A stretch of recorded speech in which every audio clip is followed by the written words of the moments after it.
Asteroid of fear.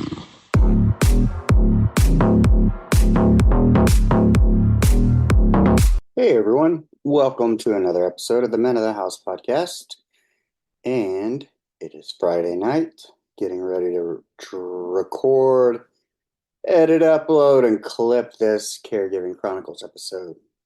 So, welcome back everybody. I hope you had a great week.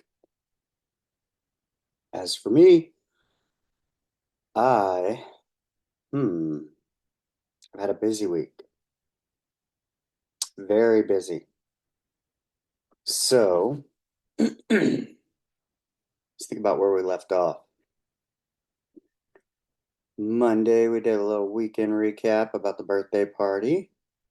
Wednesday, we had my story, the Navy years. And kind of on that note, I'm probably one of the only people who intentionally failed out of Navy nuclear power school and still ended up with a full scholarship. Yeah. All right. Let me adjust this mic here a little bit. So, let's see. Kicking off this episode of the Caregiving Chronicles. I don't even know what episode of the Caregiving Chronicles this is, but the Caregiving Chronicles have kind of expanded, and I will explain. But this week, we had a pretty chill week, pretty relaxed for the most part.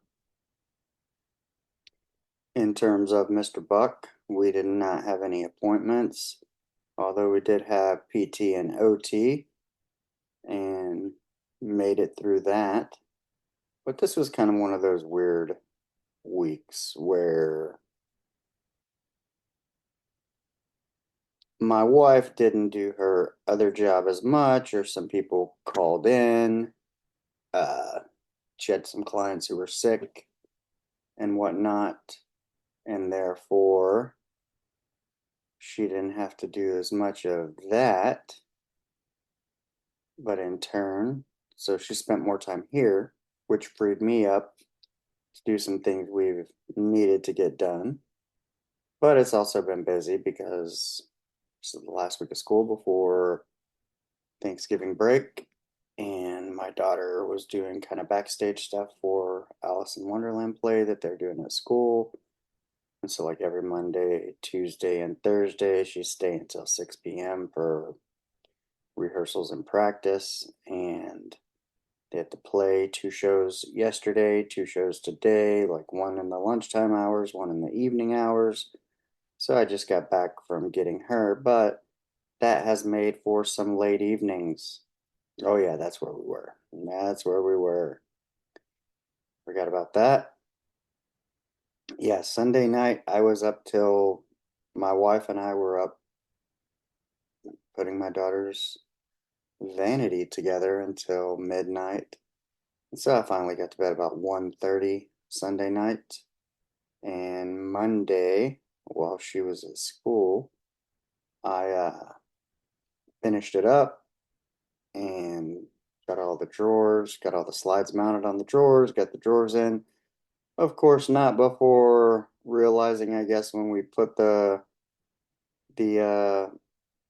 sliding rails into the cubbies initially, we put right rights instead of right lefts, and so when I went to put the drawers in, that did not work, and thankfully, I didn't have to take apart the whole vanity to do it, but it wasn't the best working position. It was a pretty tight little area, and trying to get in there with a little ratchet screwdriver type of thing, and some even left-handed, awkward positions, but I got it done, thankfully. So that was about a 7-hour project. I'd say about 4 hours Sunday night, 3 hours on Monday. I got that finished, and the daughter was happy, which makes me happy. And one of the other nights we had to go pick out a chair on the day that she didn't have rehearsals. I told her I could pick her up early, which I did, and we went shopping for a chair. Chairs aren't cheap either. $100 for a white chair. It looks like half a seashell and matches the color of her vanity. But yeah, with my wife kind of not, having some clients who called out, couldn't do whatever was going on, we ended up, a little dust out there. She ended up coming back some of the days, and I ended up taking the van and getting that window fixed, which took a little bit because there was like two things that were going on there. It got cold this week. It was like 38 this morning. And so it's been nippy. And I was kind of worried whenever this whole thing happened. We've kind of been between rain and cold weather. I'm like, great, we need to pick the next like 70-degree day, or 60s, because we're going to have to drive it to the window repair place with the window down because it doesn't work, stuck in the door. So yeah, I didn't want it to be cold, didn't want it to be raining. It was parked in the garage until then, but I was able to go get that taken care of and thrilled to get that done. Oh, looks like one of my lights just came on a little bit. Yeah, my lighting's a little different too because my little ring cam light that I use and keep clipped on my desktop, back little clippy thing and spring broke, and so it's just kind of hanging over here, although I do have a lamp, a standing ring light that I have on one side of me, but that other one being a USB, sometimes it just kind of does its thing and has a moment where it brightens up like it just did. But yeah, I was kind of excited to get the van window repaired, so now we have that, and my wife can have all of her stuff because we had tons of boxes and things from the vanity we had to drop off at a dumpster. And it's getting near that time of year where Christmas is coming up, and my wife needs the van to go to storage and grab gifts that she's been shopping for so she can wrap and do all that stuff. So yeah, stoked to get that done. Not stoked about the $175 it cost, but nonetheless, the van is put back together. It doesn't look like a hot mess with an open pane on the inside, open door panel, wires, all kinds of stuff. Having to open it from the outside, all janky like.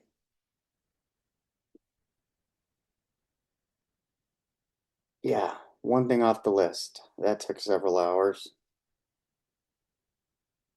And then there was another day. I'm trying to think. The days have been long. Yeah, I think I told you guys about the nurse coming, home health nurse coming late one night. The car wouldn't start. I had to jump it. And on the way back from my daughter's birthday party, we had a couple of different people tell us that our tail lights were out on the vehicle we just bought. And we made it an hour drive roughly without getting pulled over, because that was my biggest concern. And kind of had to park the car and go get a third vehicle from where we originally lived so we could have that one, because yeah, we had one with no window, one with no tail lights, or yeah, so it could be driven during the day but just not in the evening. However, as everybody knows, with daylight savings, when we take my daughter to school, it's now dark, so yeah. And when we pick her up on those 6 o'clock days, and typically she's gonna probably want to do something on those early days, like when we went shopping. Yeah, it's gonna be dark. So yeah, we had to have a third vehicle around. But I was able to go and get that taken care of. Good old Riley's. Because I'm not a very mechanical person. I was like, okay, I don't know. Is it bulbs? Is it a fuse? What's the scoop here? And the Honda CRV wasn't the easiest thing to access the bulbs. Um, but thankfully, the dude at O'Reilly's hooked me up and was like, did some stuff on the computer. It was like, oh, you got two bulbs each on each side. It could be this or it could be that. Let's go out and check a few things. And, typically I don't guess all four lights, it would be odd for them all to go out at once. So he's like, it's probably a fuse. And I didn't know, but we had two fuse boxes, one under the hood, one under the dash. And, it doesn't really say rear tail lights. I had to YouTube University Google my way through this because they call it something different, I believe. And then, usually underneath the fuse box cover, there's usually like a little diagram telling you what each one is. And the under the dash one didn't have that. But I think, they said something like maybe it was a 10A fuse or 7.5. So then we could start pulling all the 7.5s and checking them out, seeing if they were blown. And um, he found the one under the dash that was blown. So, about a $5 fix. I had to buy a little. Of course, they don't sell one single fuse of that size. They sell a packet that was $5, but thankfully only $5. And he hooked that up for me. And in return, because, that's not my skill set, I gave him a $10 gift card to a restaurant, a local restaurant that's not too bad. I got it back when I was Ubering. They were giving all the Uber drivers like $10 gift cards. And so I was like, hey, I haven't used it. And I don't really go there that often. There's other place I'd rather get my tacos.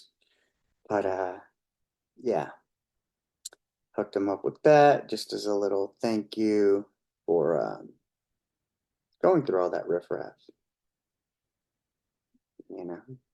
But that's exactly why I went there. It's like, hey, they're the ones who work here. They know about cars and shit. So I do not. If you ask me about podcasting, I'd probably know.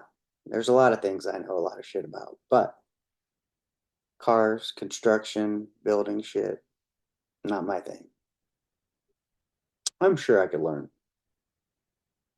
Um, I do pride myself on feeling like I could learn about anything, but I would have to put in the reps.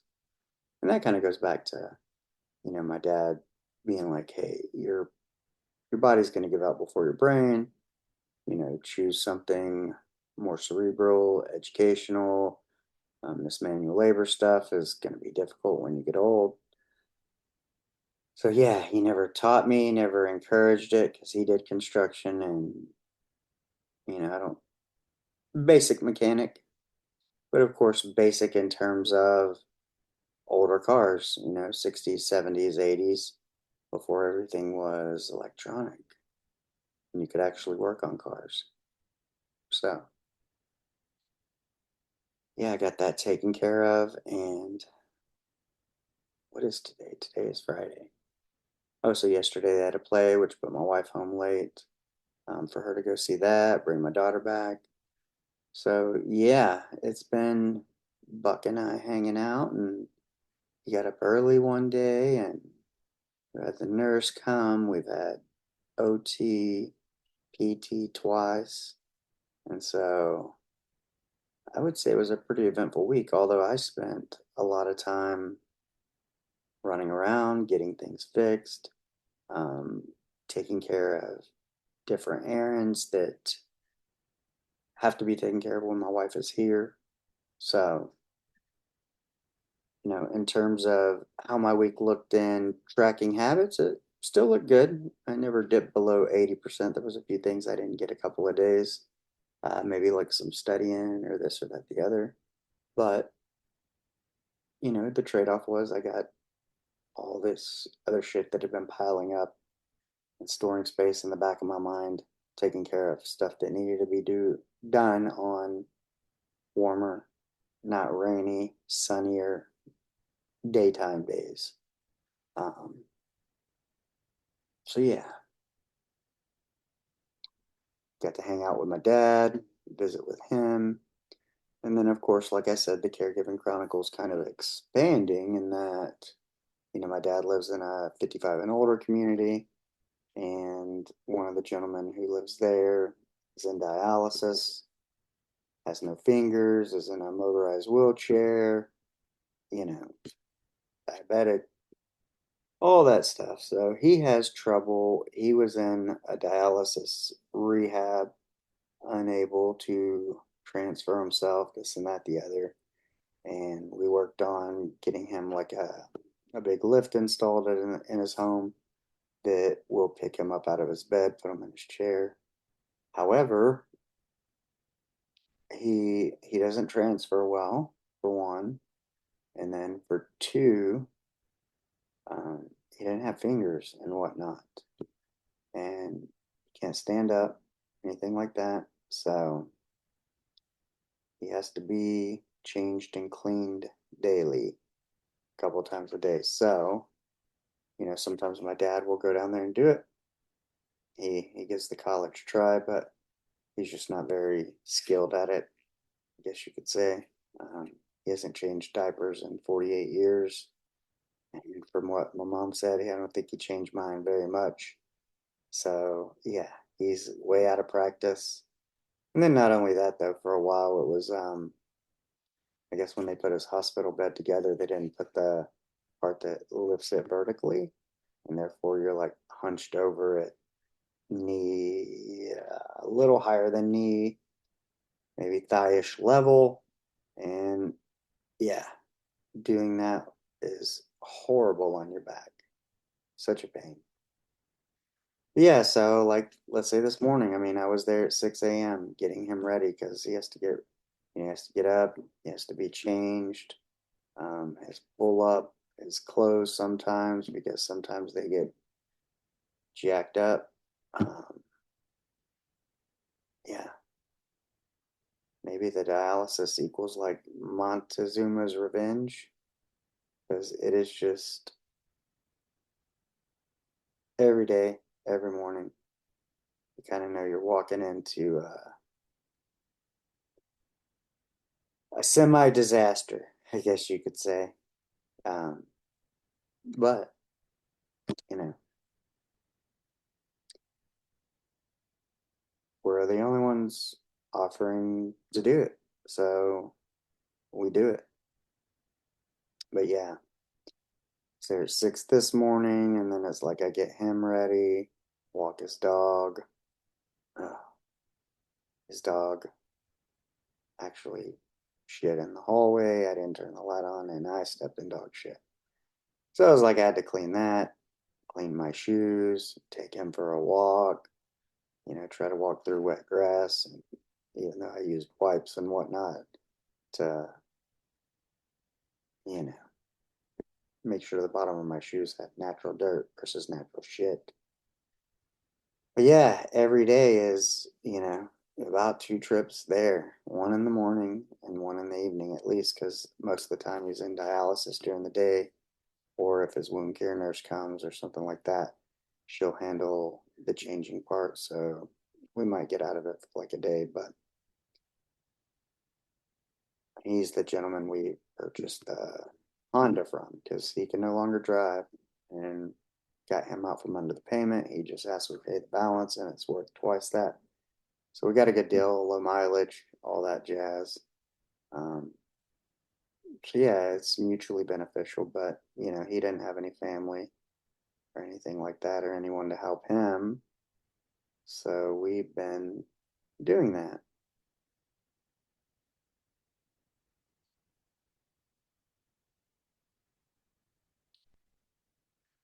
And, I don't know. I think I go back to some of the thoughts I had maybe in the last episode where, I had this consideration of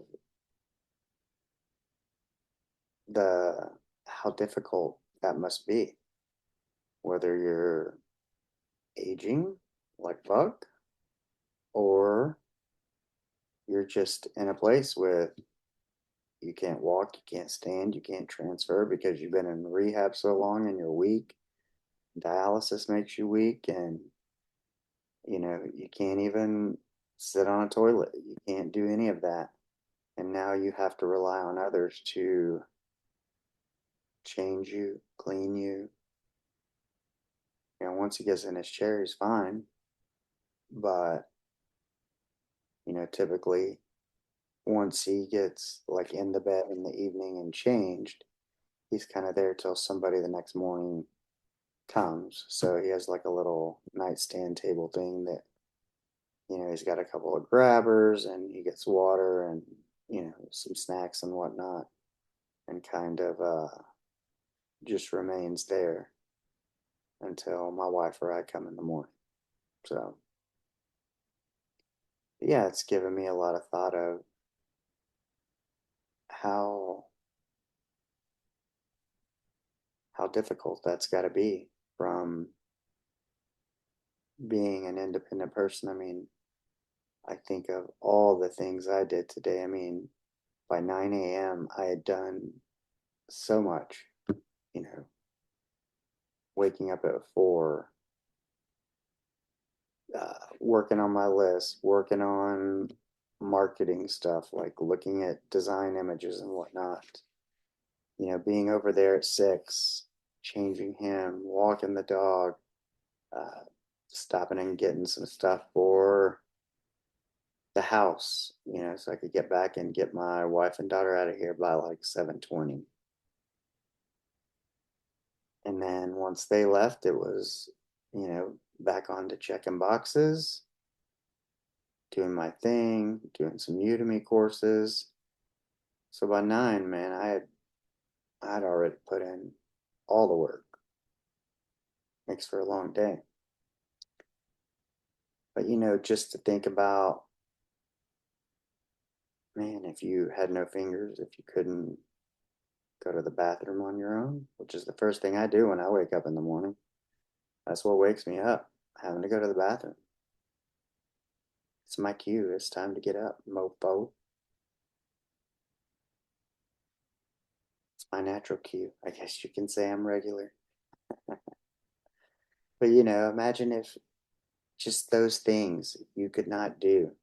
You could not get from your bed to standing or a chair to even go anywhere. Um, I mean, he's got the lift, but you don't want to go from your bed to a lift in a shitty diaper. And then, of course, half the time it's halfway falling off, falling out, because he tries to pull down the front so he can pee and doesn't get down all the way and either pees on himself. But then he can't pull the pull up back on. And that means when he goes number 2, it goes way down and gets everywhere. And then all of a sudden it's inside the shorts. And then, of course, when you try to take a pull up and shorts off, then it's on the ankles and it just becomes a fucking hot mess. I mean, you're throwing chucks down, and then after all that, you got to take off the bed cover, you got to do laundry, remake the bed. It's a lot of work. And so I told him, don't try to use a jug just because you can't pull it back up. You're creating more work for me. You're creating more work and more unsanitarianness. Not really a word, but you know what I'm saying. It's less sanitary. You're making it by doing this. You're not helping yourself and you're not helping me. Just keep it all in the diaper so it's all there.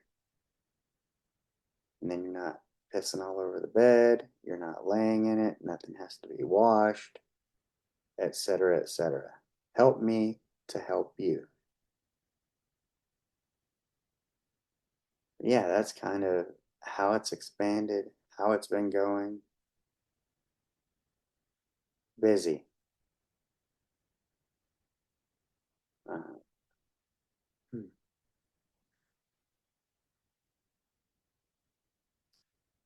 Lots of thoughts. But, what are you going to do?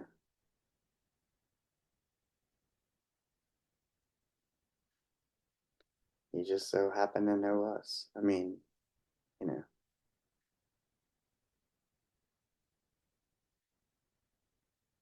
we get paid somewhat for it, but I mean, that's not why we do it, obviously,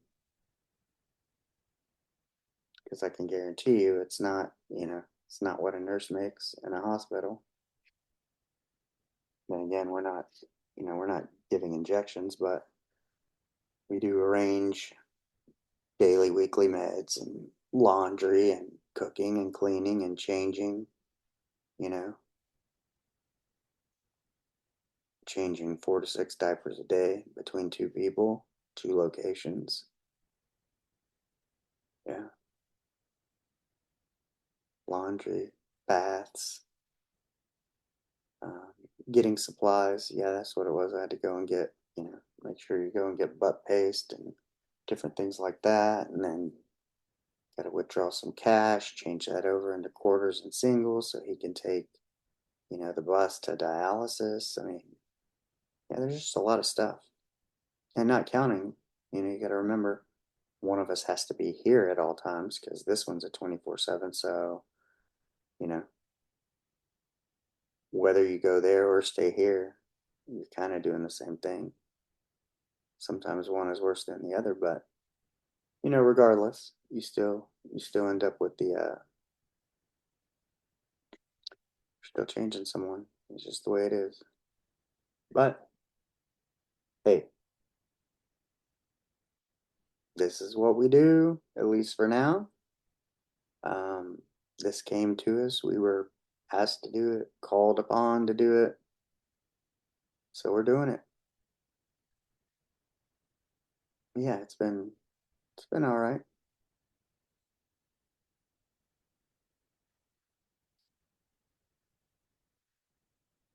I mean, there's a satisfaction of knowing that you're doing something that somebody really needs.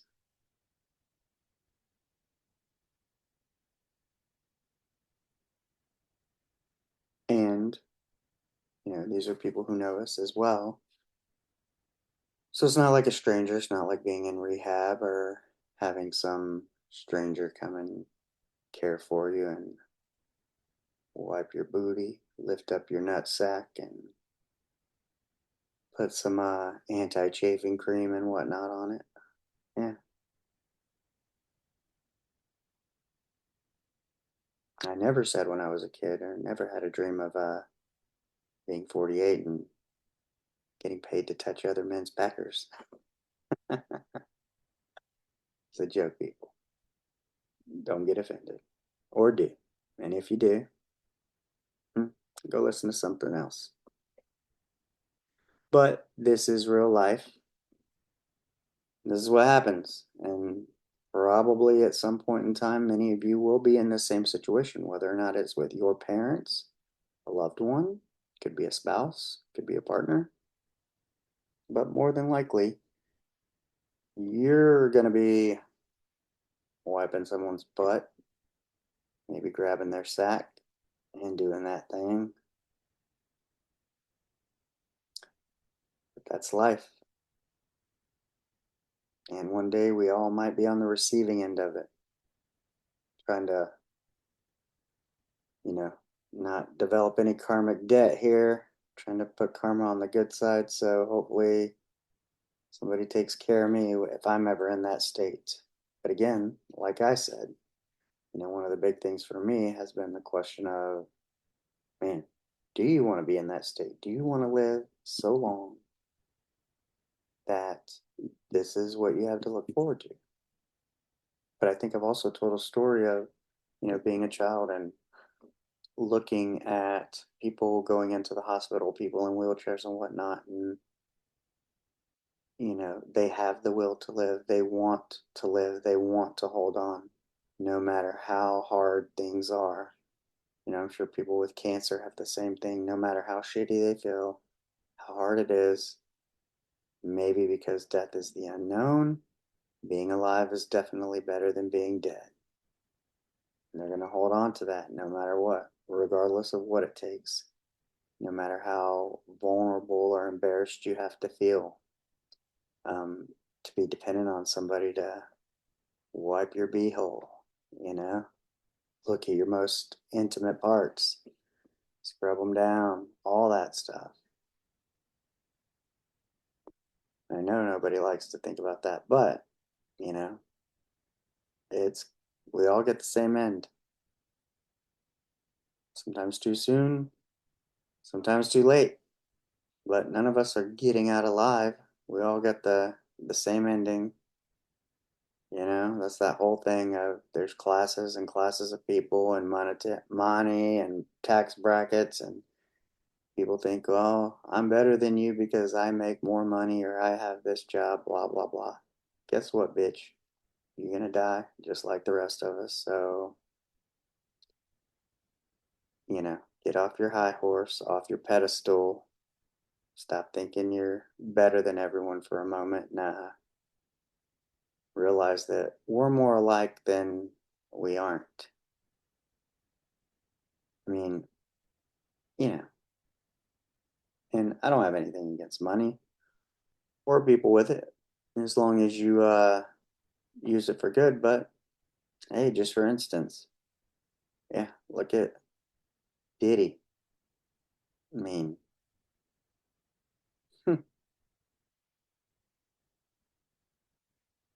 he probably looked at him and was like, "Oh, he's got it all. I'd like to have his life." Well, little did you know he's a piece of shit. Yeah. Well, I always said if I had money, I'll just try to do good with it and not be a piece of shit and not act better than people, not act entitled, not think you're above the law. Um, because that's how the fuck you end up in prison, bitch. Exactly. All the money in the world ain't gonna do you a fucking lick of good sitting behind bars 23 hours a day. Maybe with a celly. Maybe not. Yeah. But there's people like him with money, without money. I'm sure he's not the only one. A bunch of fucking freaks roaming around out there. Psychological problems and money. Probably the worst fucking combination.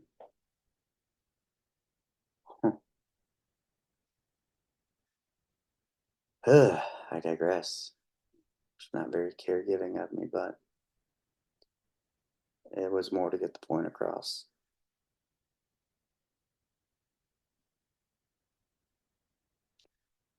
That point of, not judging others by what they have or don't have, but also understanding that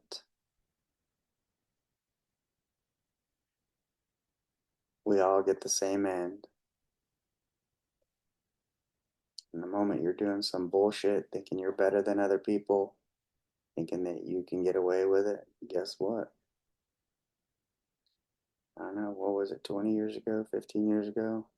Shit caught up with them now, just like Bill Cosby.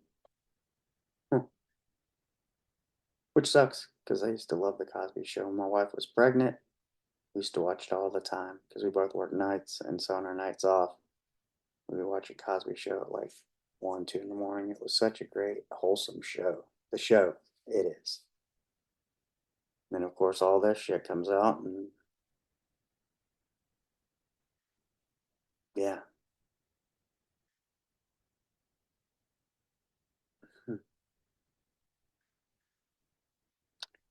People are fucked up.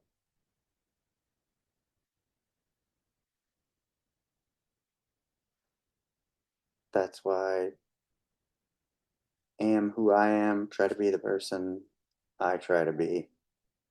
Try to do something good and not for money. I mean, if I can make money, if that's the byproduct of it, then good. But, I hope when I have money one day that I just carry forward the same generosity that I have now. It's like some people, depending on what you have, some people can give money, some people can give time, some people can give resources. Right now, what I have are time and the resources that and skills that I've developed over the years. That's what I have to give. I have some money. I mean, I could loan you $20 if you needed it, maybe 100, but we're talking 10,000 now. I don't have that kind of money. Not yet. But it'll come one day. I'm not too worried about it. I think for me, when I look back at everything as a whole, I think of it as I needed to be in a certain place mentally, spiritually, emotionally to understand that when I'm blessed with additional resources that I'm in a place that I don't end up being like Diddy or a lot of assholes out there with money. But then instead, I'm generous, thoughtful,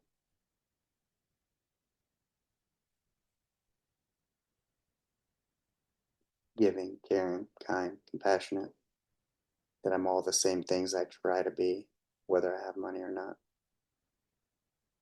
And so, yeah, I think I needed that self identity piece to ensure I don't turn into a disaster when good things happen and things come to fruition. So,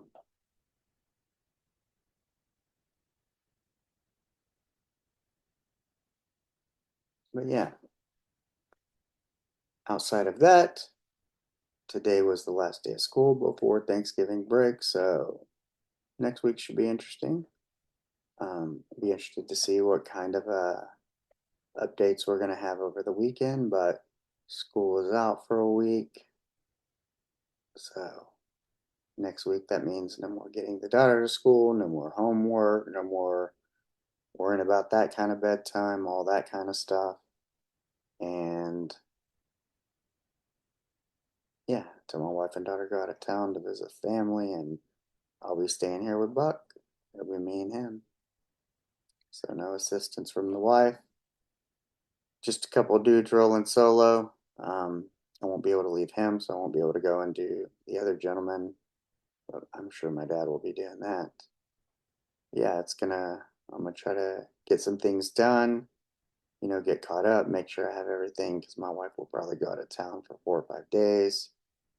My wife and daughter, which I'll miss them. So I'll be diving deep into that'll mean all these days of not leaving the house or compound, but you know, checking my boxes, doing my thing, on routine, recording episodes, working on your peakperformancepartner.com, all that. Reading, yeah. Still got book club. Oh, the tricky thing will be exercise. But he knows when he's awake, I can tell him, hey, I'm going for a walk. Today was the first day. I mean, my wife was here, but she's sick. So she was laying in the other room and she doesn't want to expose him to sickness. So, but yeah, if I'm like, hey, I'm going to go for a walk, he's awake, he does his thing, then we're good to go. So he's actually the one that kind of told me to do that as opposed to waiting for my wife all the time. So that's going to allow me to get earlier workouts. And yeah, we're getting there. We're getting there. building trust, where he trusts me, but also I trust him that he's going to be okay. Because, yeah, not on my watch. I don't want to leave and something happens. So as long as he's understanding and coherent enough and says, okay, it's never going to be more than 40, 50 minutes. And I pass by the house because it's a gated community and neighborhood and nothing but circles. So, yeah, if he needs me, I can be here quickly. But, yeah, I'll be coming. I think this one right here is 98. Monday will be 99. And Wednesday, another installment of my story. Probably the college years. That'll be episode 100. So, woo. Yeah. And then Friday will be 101, or the next Saturday. Yeah. That's how it goes. You hit the mark, you hit the goal or the short-term goal, milestone, celebrate it a little. I celebrate it at Thanksgiving by pigging out. And then yeah, you keep going 101.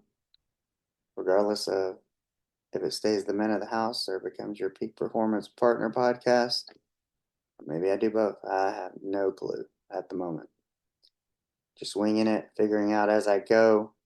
It evolves as it goes, just like this Caregiving Chronicles, my journey, all these things. The important thing is I'm here, you're here. You're getting to hear me converse.